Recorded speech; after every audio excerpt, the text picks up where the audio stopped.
Hello, friends. Welcome to Quilting Unscripted, where the chat is casual about all things quilting. I'm Lynn Wheatley from Lynn Wheatley Designs. And I'm Carla Alexiak from Quilting by the River. Hi, Lynn. Hi, Carla. Wow, what a week. What a couple of weeks. Yeah. Yep, it's been a fun couple of weeks since we saw you guys last. It was, I think, March 19th, and lots have happened since then. So what's been up in Carla's world? Okay, ready? I see water on the river. I see water on the river. I got ice here and river over there. So spring is coming. Nice. Well, you can see I have spring behind me. And even though it was snowing here today, spring is really coming, and the daffodils are starting to show their buds a little bit in the southwestern side of the house. And a couple of Johnny jump ups are in bloom. So I'm super excited. Spring is coming. You're a little bit ahead of us. I got daffodils on the river side. So the south where the sun gets, we have no snow on this side. About this big. So yeah, everybody's ready. It's been a long one. So was a little chilly today, as you could tell by my sweater and my scarf. We went outside and the wind just came off the river and it was like, okay, it's not short season yet. Yeah, I didn't go outside much today. It was a little windy and kind of like gray. So I stayed inside, had a lot of work to do. Yeah. It's happening. I've been, as I talked about when we last chatted, I did a couple of weeks with the kids flew in from England. So I got some granddaughter cuddles and got some playtime, and the family went up to Mont Tremblant and the kids did some skiing, and grandma did some grandma things and colored and cooked. And nice. So this is my first week back in the studio. And as you well know, when you're gone for a couple of weeks, it takes you a day or two to walk around and go, okay, how many things on the list now? Right. You've been gone. Yeah. So shortly after our last Unscripted, I headed off to Uniontown, Pennsylvania, and did a retreat and taught my two curved designs, Ellie's Blooms and Just Cuz, to a bunch of gals down there. And this was sponsored by Amy's Quilt Room. So she invited me down to do this. And to be honest, I had a really great time. The girls were at the retreat were very skeptical, not having done much curved work. And we had a really good time. And so we'll talk a little bit more about that later. But after returning home from Uniontown, I had just a few days to switch gears and then went off last week and taught at the New England Quilt Expo. And so there I taught a lot of basic items, like I had a beginner's class. And then for some reason, I've kind of hooked onto the log cabin this year. So I did a traditional log cabin class, 2 curvy log cabin classes, and my new love in the log cabin, the diamond log cabin. So now these are all new techniques from Studio 180, and they're the curvy log cabin and the regular log cabin are made so amazingly well with the help of the Tucker Trimmer 3, which is the big square, not the little 6-inch square, because you're doing diagonals as that block grows. So I have to say that one of the first quilts back in the 90s that you did as a beginner quilter was let's do Eleanor Burns' log cabin, which, everybody just loved because you just strip pieced it. You sewed your partial blocks onto a strip, cut them apart.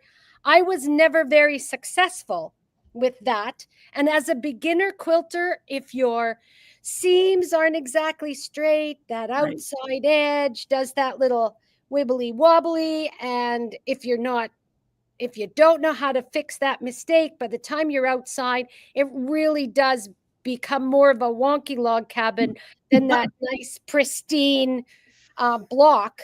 Right. knowing that, your next progression is then to cut your strips exactly, try to make everything sewing in the perfect world right off the bat, which again, didn't work out. Right. And then Studio 180 comes out with the mixture of the two, almost the two techniques put together. So you're adding those blocks onto strips, but we're making them bigger. Right. And oversized in length and width. And every round you trim up to that center square that, the origination of the square of the log cabin or the diamond, whatever is in the center. And it just keeps it true and square the whole way out. So it truly is amazing. I had some students who were absolutely amazed as to how perfect it appeared to be after using this method. So on all my classes, I've changed my little presentation of my classes. All my technique classes, I kit the fabric for you. And so I find that if you have everything provided for you and you can come right into that classroom and sit down and start learning, start stitching, you learn the technique a lot smoother. You're not stressed out about, did you prepare? Where's that strip? Everything is prepared and organized for you when you come into the class. So that's worked out really well. I was going to say, you realize now that you've put it out into the universe, my students are going to be calling me going, so are you presenting? So technique classes, yes, I can totally get technique classes and doing it that way, and probably may be adopted here on my part in the future. But, the one thing, I've been doing this fundamentals class, fundamental units. So working through what I call the 6 important tools out there that make the units that we use most commonly in traditional quilting with a group here in town. And every time we do a new tool and we learn a new, that unit comes out so amazingly perfect. It just gets them excited and motivated. And they're starting to know how to grid blocks and sort of take their units and mix them up with other units. And that's the fun part, right? Is watching, that is the fun part. Watching those light bulb moments. Any other news you got? What's happening? Nothing new? I have a few new things. While I was out at Amy's quilt room, I got a little distracted. So even though I have a lot of work to do, every once in a while I need to get distracted in the quilting world. That is something for me. And I think that every one of you out there need to do the very same thing.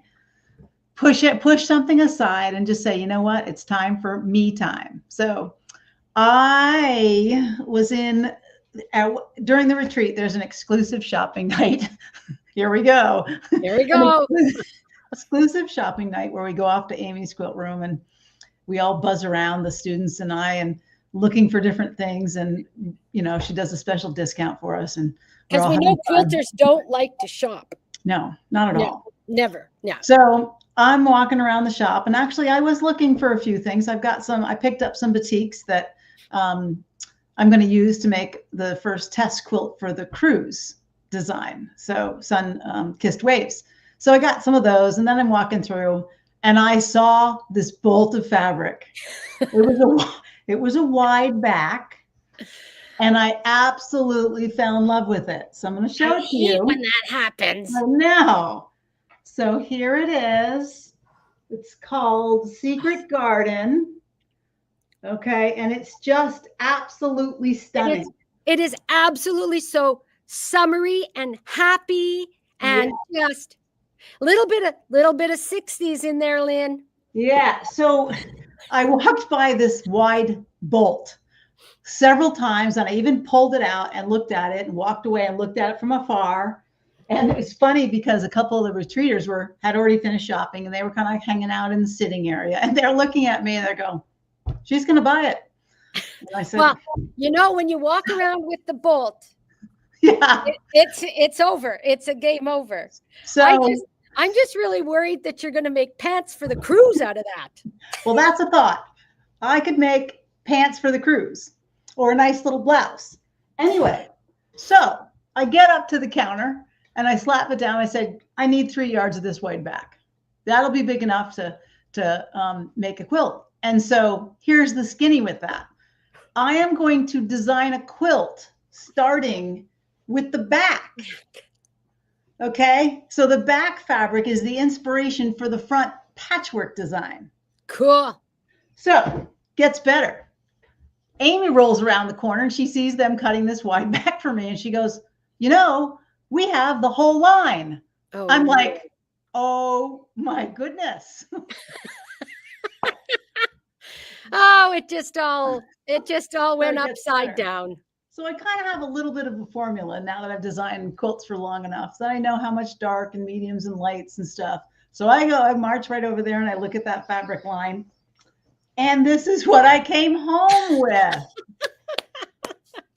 Don't you just love these fabrics? Oh, they are. You know, and I do this thing where we live in winter up here, and much like you, for so many months, where you look outside and there's dark trees and white and gray and white and gray and dark, that when it comes to the end of March, something happens and you just want color. You don't want the blacks, the grays, those dark flannels anymore. You want hello spring, hello tulips and daffodils and flowers and greens, the greens of spring. I think that when the trees start to bud out and everything starts to flush out, all those different shades of greens are so inspiring. So anyway, I have now a project in front of me that is for me. It's not for anybody else. It's not going to be a pattern. It's going to be published or anything. So stay tuned. We'll see how much progress I get. We're all going to have to make notes in our calendar to say Lynn bought the fabric in April 2025. So we'll have to. It can't become a UFO, Lynn. No, it's not going to. I'm dedicated to getting that. It's just so pretty that it would be shameful to just have the fabric sit there. I know it's pretty and I like to pet it. You know, we all like to do that. It's very soft and very nice. I give you permission to make one of those sausage pillowcases so you can go to bed with it at night and drool on it. That's a good idea. Then I can dream about the design I'm going to do. Yeah. If it were just that easy. If it were just that easy. Yeah. So anyway, stay tuned for that. And hopefully I'll be able to show you some progress maybe on my personal project, my summer quilt. Well, I've been faced with a bit of a conundrum. I have not posted a newsletter since before we went away at Christmas. My bad. But, you know, in my defense and probably your defense, it just does not always crop up on the priority list. You know, between getting ready for classes and blah, blah, blah, it's like, nope, don't have time for the newsletter today. And then it turns into next week, that turns into next month. And you know, I now have, because I always post on my newsletter pictures. If you take a class with me, if you do one of my patterns, you know, hopefully you send me pictures. So I've got an entire 2-column row on the edge of my laptop of just pictures that people have sent me that's waiting for me to put into my gallery on my website. So here's the other problem that's arisen is I'm very close to launching the new website. It doesn't happen overnight. You know, you can be told, oh yeah, a couple of months, and then it's 3-4 months. And I'm not running a big company, so zen, but I'm very close. And with that, I have a question for everybody. I would like to know, I would like to know with my newsletter, if you all out there feel that it's important to have an archive of the newsletters, or are you just happy to view the newsletter when it comes out and then you don't look at it again?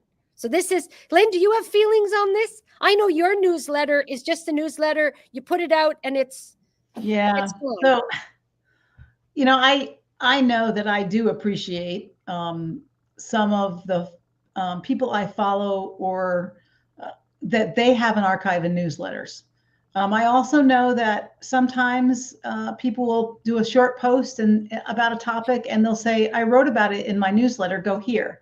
And they point you back to an archived newsletter. So I think there's some value in it. But the big problem is it's another administrative task for us. We could talk about that part of our job,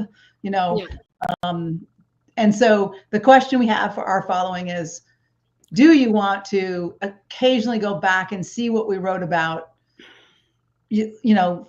last year, for instance, when I'm doing something and I read something that Carla did about this. So, would any kind of, ability to go back and reread these newsletters in a common location be a value? That's kind of like the technical question tonight, as we both, I think we both suffer, or we both are challenged with the same thing, that it's more important for us to be chatting casually with you, stitching, or teaching, or enjoying our families. So, and the technical side, the more administrative side, and all of the stuff that comes along with, doing the newsletter is like the thing that always gets pushed for me, because I want to make sure I'm 100% prepared for my students. I don't shortchange myself or my family. And I also long arm customers. Long arm customers. Well, and then on a realistic point of view is some of the websites that are economical. Now, you have to remember, we're not big corporations. To archive these newsletters, to have that as part of your website, then you're bumping up the plan. It's costing more. And there comes a point where it's that balancing act about how realistic is it to provide this service with regards to what it's going to cost.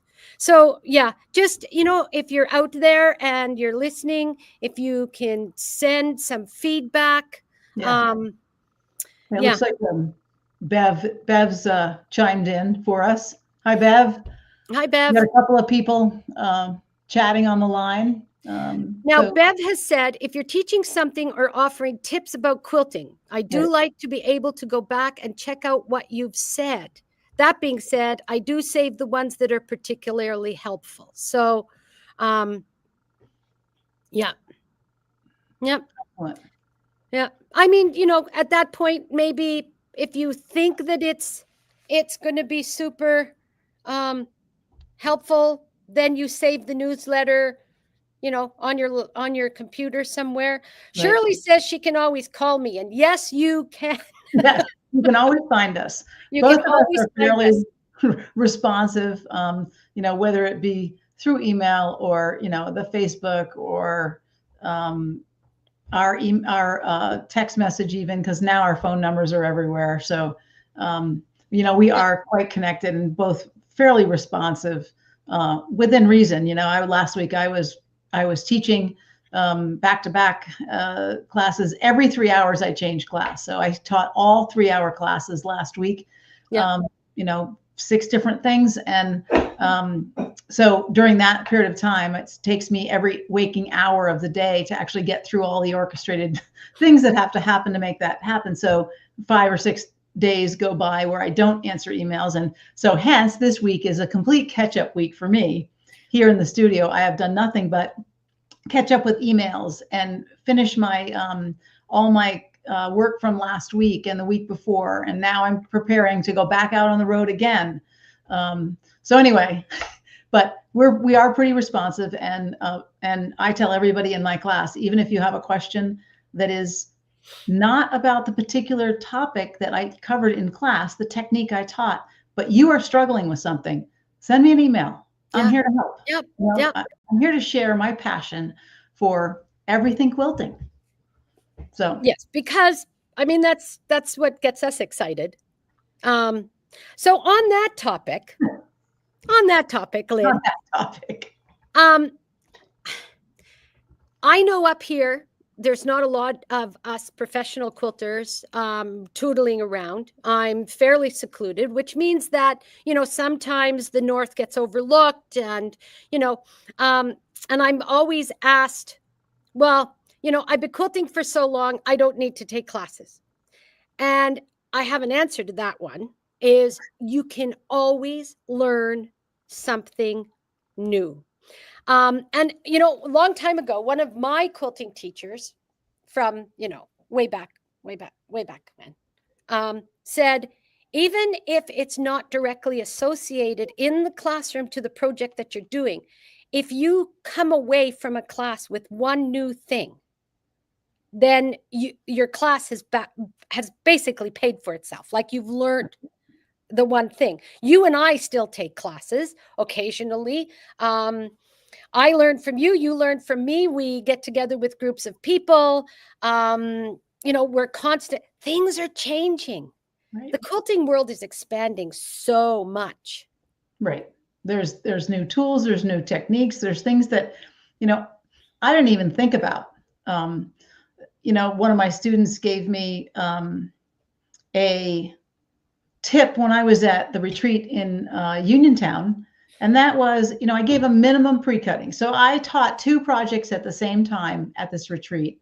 And I gave a minimum pre-cutting so they could make and learn every technique and make 1 block, 2 blocks, or 4 blocks, depending upon the project, that contained all of those techniques at a minimum.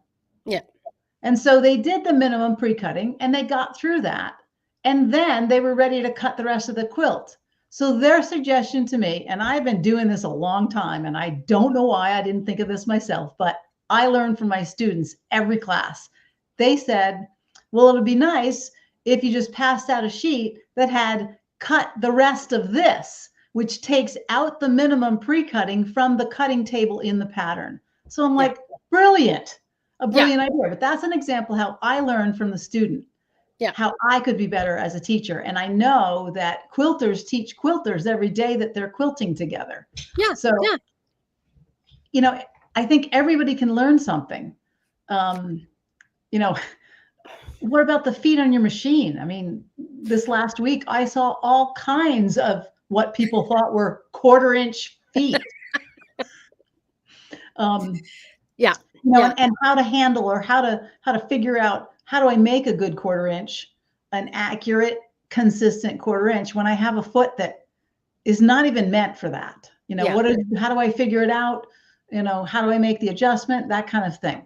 It's funny you say that, because in the beginning of every one of my classes, and for those of you who've done classes with me over the period of the last 20 plus years, one of the first things I do, and now the fundamentals group just automatically knew, at the beginning of the class, you're in your little folder or sitting on as I walk around prior to class, I put them on our little 4.5 by 2-inch strips, 2 of them. I actually give them 4.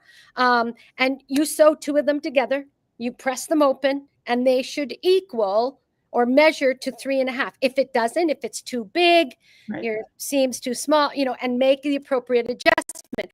And one of the light bulb moments, the lady said, so if I go home now and sew on my big machine, I should do this test too, because if I start on this machine, I'm always too scared to switch to the other machine in case my foot is different.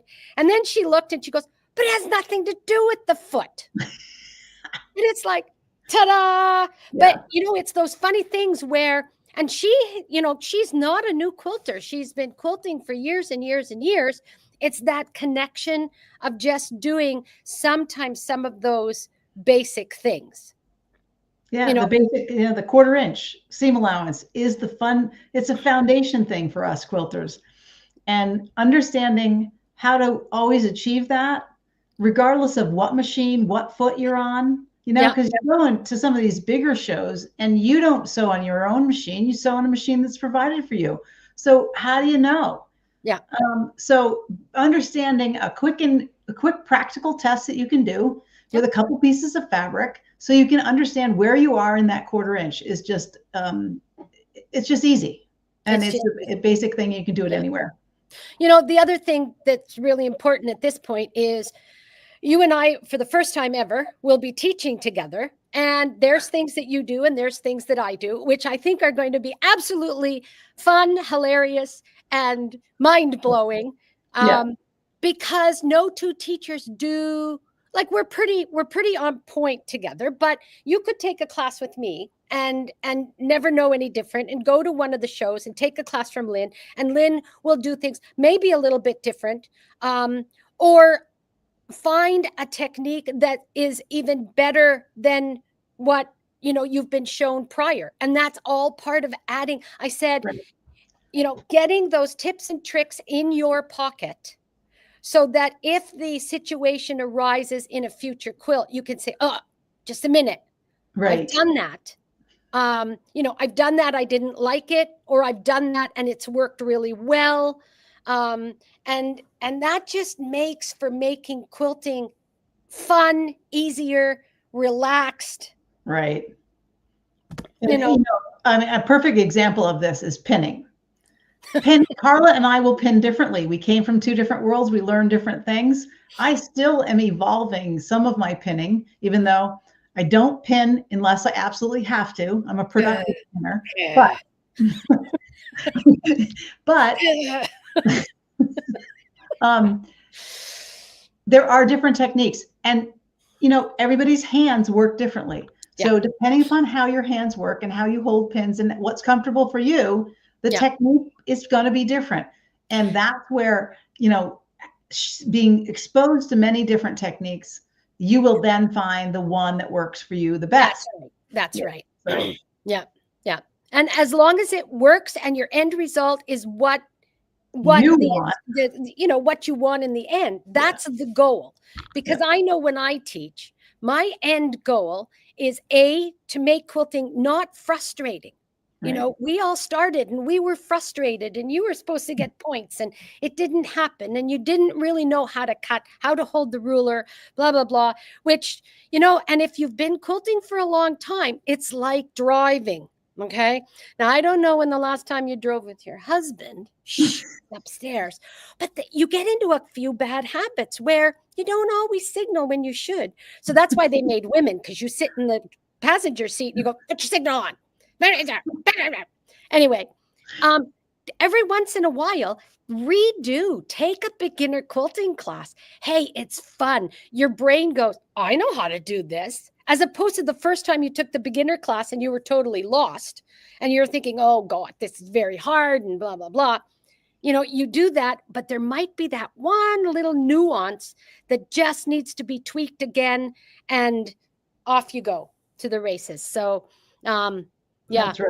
some of those beginner things, which I think both you and I tend to verbalize and show and do over and over throughout the class. It's not just how to make this, it's the whole act of quilting. Right. Let's see, what do we got? Shirley Higgins, she likes the interaction with others and inspiration. Well, you know how I feel about getting out of your holes and getting out and seeing what everybody's doing. We've been locked in for years. Get out, meet the people. Meet the people, try something new. You never know, you might like it. Sometimes you don't, but you might meet a new friend. You will meet a new friend. You will meet a lot of new friends. Yeah. If I didn't get out and do what I do, I never would have met Carla. That's right. That's right. Yeah. Different countries all the way around. Yeah. Have we answered all our questions? No. And one of the things that why do we teach? We talk about this. Well, I really think that I should have been a teacher from the get-go. I never realized that because I went down this track of being a machinist first, and then a mechanical engineer, and then electrical engineer, and then I went into aerospace lighting, and it was all very calculated and very analytical and just full bore. And I did teach engineers, but I really truly love to teach people who absolutely glow when they get something. This last week I had a returning student, had her a couple times before. She's just a lovely person. and she did a traditional log cabin block. She got done with those 2 blocks that we did in class, and she just looked at them on the table and she goes, "Oh my God, this is the best quilt block I have ever sewn." And she was just glowing. You could just like see this coming out of her. And she was just so ecstatically happy. And so that's why I teach, so that I can see those light bulb moments, or those happy, that little happy glow, and just somebody who's just like full of just happiness at the, after learning something. It's just, that's why I do it, because I love to see that. I love to share what I have. I love to help people. And I love all the color. To be honest, I love the color. Well, it's funny you say that, because I've always said, you make a quilt like the one behind me, it's blue and gray, and that's the color I chose. And I have a what if scenario that constantly rolls in my brain. What if you did this, and what if you did that? And every once in a while, I'll before a class, I'll plant a seed to a couple of students, and then we'll get together for the class, and they will have used that fabric, or a border fabric comes up. I was teaching Posh Penelope, and one of the girls in there had, believe it or not, a border print that she used for the Posh petals. It was absolutely stunning. And, all my brain does is go, I would have never thought of that. That is so cool. Right. So part of the reason I quilt is so that I can get out of my system all those, what if we use this? What if we use that? And I sort of let my students fill my visual of all the what ifs, because we just can't make them all. Darn. Are you sure?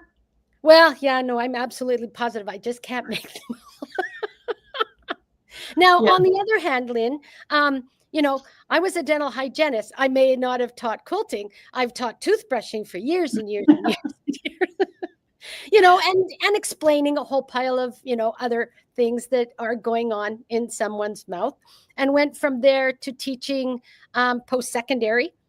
I must admit, I do get excited about teaching, but now I get excited about teaching a non-degree program where you don't have to go and write a provincial or like a licensing exam. I'm not responsible for that. So there's a whole lot more fun and relaxation. And that's my home away from home, is in the classroom and in front of people that just want to be there. So they want to do what they want to do, quilting. They want to, create. So, one of the quilting stories was, I said I went down to Amy's quilt room and did that retreat. And I said I'd talk about that later. Well, when we were talking about why we teach, when I went down there, we had a really hard time selling this event, because that area hadn't had a lot of exposure to curved piecing, and maybe curved piecing taught, you teaching it, and you go into a class and actually learning it, right? And so they were apprehensive. And so right out of the gate, first night, the old icebreaker trunk show thing, and they immediately just all kind of like sat around and said, "You'll be lucky if you can teach us curved piecing. We're pretty apprehensive about this." And we got convinced to be here. And so I'm like, okay. And when I left that retreat, these ladies were so ecstatic that they were curved piecers now. Yeah. And so that's the kind of thing that energizes me to put in the long days and make it the best I can possibly be, and be prepared, and just go in there with that flexible kind of like you can do attitude, and kind of like spread that infection around the room. So that's what I love. I just love that I see people that were just so amazed at what they can do with just the right kind of encouragement, a little bit of instruction, a little experience. You and I have both made mistakes. I mean, we make mistakes sewing. It's not like just because we're us, we never have a seam ripper. And it's letting, while you're teaching, you're like, don't do this. Been there, done that. Just, everybody double check. I had one of the girls in my Posh class who had done Posh before, Posh Penelope, by So Kind of Wonderful. And it's not a real easy block. There's a couple of funky curves in there, and she had made it previously on her own. And a lot of patterns are very good patterns. When we were done the class, she said, I learned so much. My block is so much better than when I had done it. But she said, I can't wait to finish the quilt at home and make another one, because I'm more confident and I know the what nots to do. So, there's a ton of reasons why. Yeah. So, even if it's something that really, I don't know, in my beginner class, I had some quilters that have been quilting for absolutely years, but to take them back and just run through a whole bunch of, routine things, they learned and they refreshed and they got re-energized. Maybe they hadn't been quilting for a while, but they were re-energized at the end of the class. So, Yep. Yeah. So speaking of a couple of new things, okay. So what's new? Okay. So tools and techniques. Tool and techniques. So in behind me is the free pattern. Oh, fingers in the way. Just a minute. Free pattern that's on the back of, hang on, I can do this. This is called Unscripted. This is the wedge star tool. So it is, anyway, put it right there. Lots of lines, nice and big. It does a kaleidoscope block. It's traditionally the kaleidoscope block. So it's an 8-pointed star going through north, south, east, and west. Okay. Whereas the Lemoyne star is kicked out to the corners. You get north, south, east, and west, with the other two going that way. Right. Here's the thing. Everybody loves the look of Alaska, right?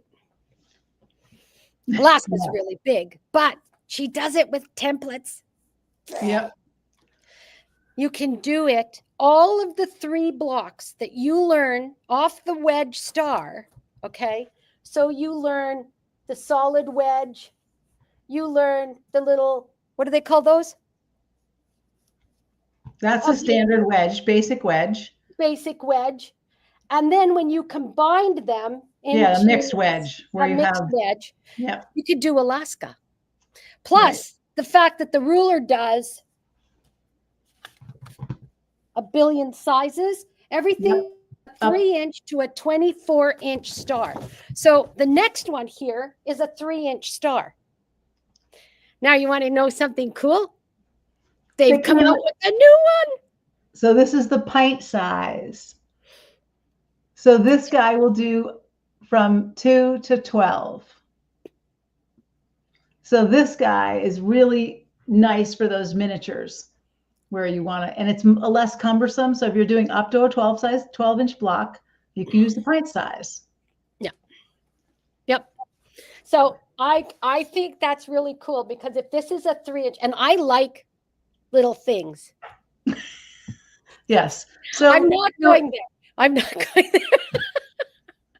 A lot of us have made a lot of bed quilts, and we've made a lot of lap quilts. And sometimes you just want to make a small project, whether it go, on the wall, or, on the corner table under a lamp, or, just something, or you just want to give it to somebody as a little gift, as a piece of, craftsman, because it's really handcrafted item. Using it small, and you just use up your scraps and, a little bit of fabric that you have. Hey, let's be honest. Fabric's getting rather expensive up here in Canada. And, we all save, those fat quarters with a hunk out of them.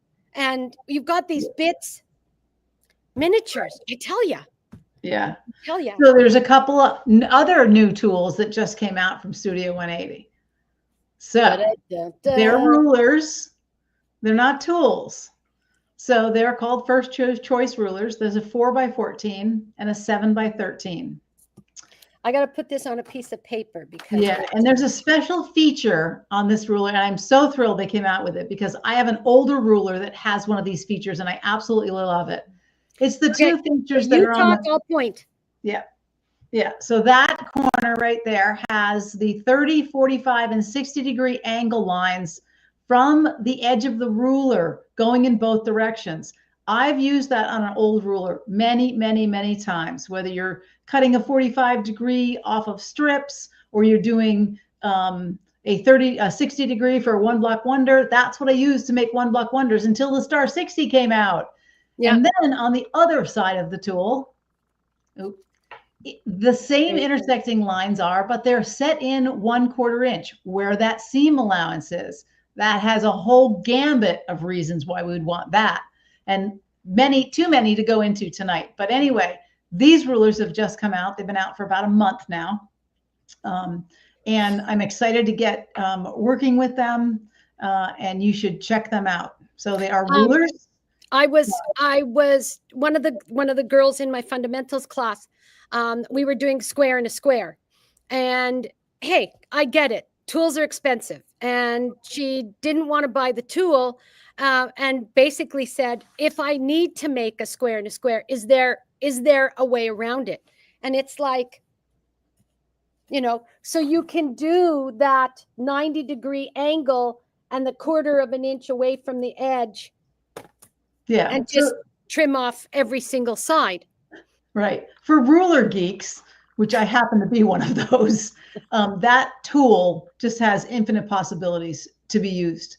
Yeah. For people who are, quilters who get confused by all the lines, the trim down tools are definitely the way to go. But yeah. If you are getting ready to replace a ruler that the lines are faded or the lines are too fat or you can't see it well, check out those rulers in your local quilt shop, and look at them and see if they will do the job for you, because I think they're really nice rulers. So that's just all I'm going to say about that. So that brings us sort of to what's happening next for us. So if you see that we are still have a few spots left in our Quilting cruise next April into the Caribbean, the 11-night Eastern Caribbean cruise. So check that out. The link is in the comments if you want to go check that out as well. Where are we headed next? So our next Unscripted. Hang on. I'm trying to do this. Yeah. So Carla's operating the controls, and I'm trying to operate the mouth tonight. So we're headed to H&H, which is a trade show. It's a spring trade show in our industry. It's in Chicago. And so we're going to go live from the floor at H&H on Wednesday, May 7th at 3 p.m. Central Time, 4 p.m. Eastern Time. We've changed the time a little bit because the show, we generally do it at 7. Well, the show will be closed at 7. Yeah. I may be in the hotel at happy hour at 7. So just saying, hard work doing those trade shows. At any rate, we will be live. We're hopefully going to be touching base with the Studio 180 booth, Island Boutique. We're there just to find out what's new, what's hot, what are we bringing home. Yeah. Yeah. How are we going to fill up that empty suitcase we're going with? That's right. That's right. We have one pair of underwear. Don't bring extra shoes. One pair of shorts. If it's cold, then I don't know, have to sew legs on my shorts, and the rest will get filled up. No, it's something to look forward to. I haven't been in years, so really truly excited about it. Yeah. As always, I have to tell you, if you're watching this live, hit that like button, hit that subscribe button. It's the subscribe button that keeps our channel alive. If you're watching this as a video replay on YouTube, please subscribe, like, comment. Yes, we want Tell us what you want to know. You got a question, you got a particular topic we can talk about, let us know, because we're here to help you expand your knowledge in quilting. So that means that if that's May, June show should be filled with a few new things. Yes, probably will be. So we'll have a good report from H&H, our trip there. Yeah. My May is going to be filled with my Island Boutique quilt has to be cut. Yeah. Yep. Carla's on. Quilted, and sent away by the end of June. Yeah. And so May, right after I get back from H&H, the very next day I leave to go to the shores of New Jersey. I've got several guilds in a row. I'll be teaching collage quilting and doing some lecturing down there. And then I come back and go back out to New York State. So I'll be back just before Memorial Day. So I'll be on the road for most of May. So I'm looking forward to that. So I'll have a lot to report from that as well. Yeah, I have one excursion to do. I have been asked to accompany my eldest daughter and granddaughter to Victoria. She's going for a conference, and Dad is busy, and she'd like the little one to do Victoria. So I'm off for a few days to the West Coast. So lots of pictures there just after Mother's Day. So apparently that's my Mother's Day gift. Taking care of the little one.